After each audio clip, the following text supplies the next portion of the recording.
Good morning, UP scientists. Last few days we've been talking about how plants make their food matter from carbon dioxide, water, and sunlight. And today we're going to talk about one other thing plants need, which is nutrients from the soil.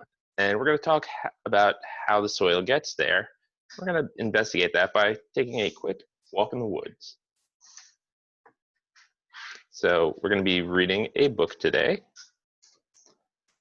And before we read, I'm just going to give you some background information. So we've learned that plants need water, sunlight, and carbon dioxide to make food.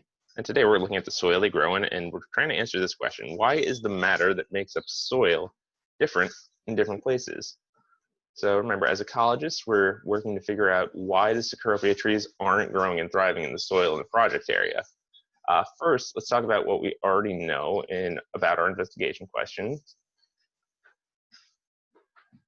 So we've been using this chart to help us remember that everything in an ecosystem is made of matter.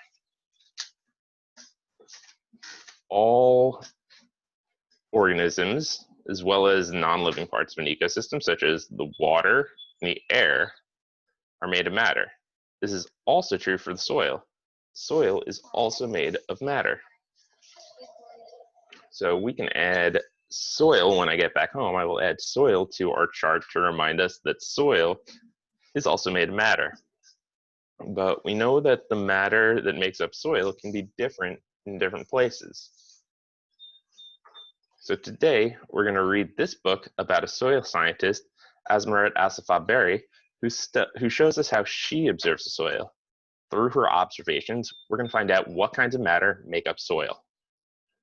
So right now, what you want to do is go ahead and open up the Google Doc that's attached to today's lesson and read the instructions carefully. I'll read them along with you. And as we read the book to find out what kinds of matter make up the soil, we'll record notes, and then at the end, we'll synthesize after we read. So as you read,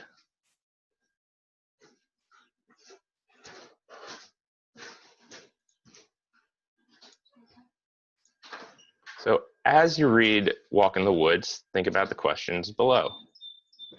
Record any information in the boxes that's going to help you answer the question. After you finish reading, connect ideas together to come up with a new understanding that answers the question, and record your new understanding in the box with the arrow. So remember, each time you're recording a note, you're going to write the page number and the information that you found on that page. The question we're trying to answer is, what kind of matter makes up soil? So all of these 5 should be things that help you answer that question, and your new understanding should be an answer to this question. What kind of matter makes up soil?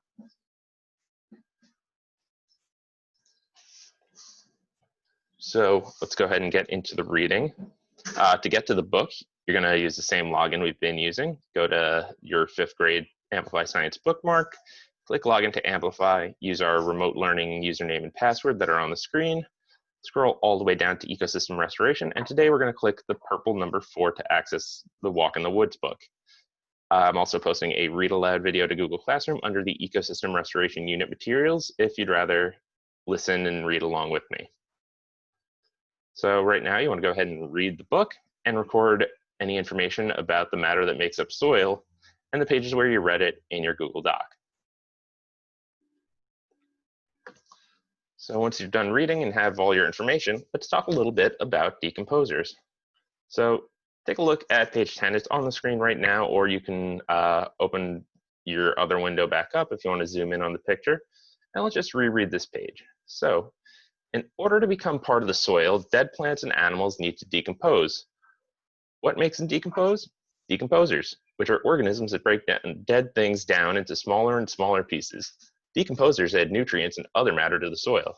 There are lots of different kinds of decomposers, including millipedes, slugs, bugs, fungi, and earthworms.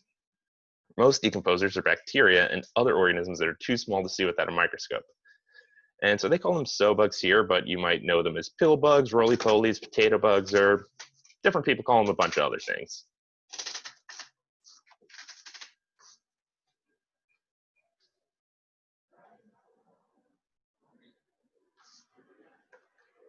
So we read about these important organisms called decomposers. What do these organisms do in an ecosystem? So these are the ones that are going to be breaking down dead things into smaller and smaller pieces. Right, so turn to page, so let's take a look back at page 15 in the book now, and we're just going to read the caption under the picture here. So this caption is going to help us visualize how small bacteria are. Most of the decomposers in an ecosystem are microbes like these bacteria. So this says, the photo of bacteria was taken through a microscope. All the bacteria in this picture could actually fit on the period at the end of this sentence, but the picture has been made bigger so you can see the bacteria. So as you're reading that, you should be thinking and looking at that period and seeing how tiny those really are. So the word that scientists use to describe these organisms, or to describe what these organisms do to the dead matter, is decompose. So the decomposers are decomposing the dead plants and animals that are on the forest floor. So here's our first vocabulary word for this chapter, and it is decomposers. So you can write that definition in the box up to your right, and also in your paper notes so that you can refer to it in later lessons in this unit. So a decomposer is an organism that breaks down droppings or dead organisms. And decomposers include fungi, bacteria, earthworms, and millipedes, and they can break down the waste matter of other organisms, and by releasing their own waste matter, they add that matter into the soil. So let's go ahead and look back at our Google Doc and refer to our notes. And I just want you to answer this question in the box here. So what are some of the decomposers that we learned about in the book? Yeah, so some of those decomposers, if you look back at page 10, they listed a bunch of them: millipedes, slugs, fungi, earthworms, bacteria, data bugs. And we're going to take all that information we just went over, and now we're going to go ahead and put it all together into our new idea. So based on what you read, what new understandings do you have? So you want to record your idea in the Google Doc, and remember that you're answering this question: what kind of matter makes up the soil? So this new understanding should be a sentence or two that answers this question.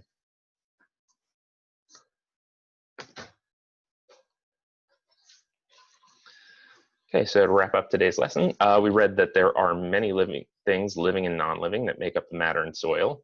And part of why scientists use the term soil is that it includes all these things.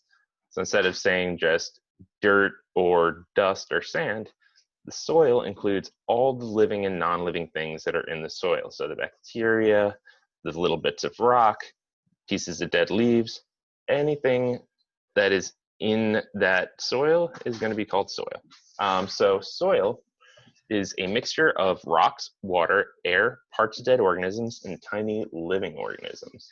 Let's go ahead and write this definition down in your notes and in the box off to the right.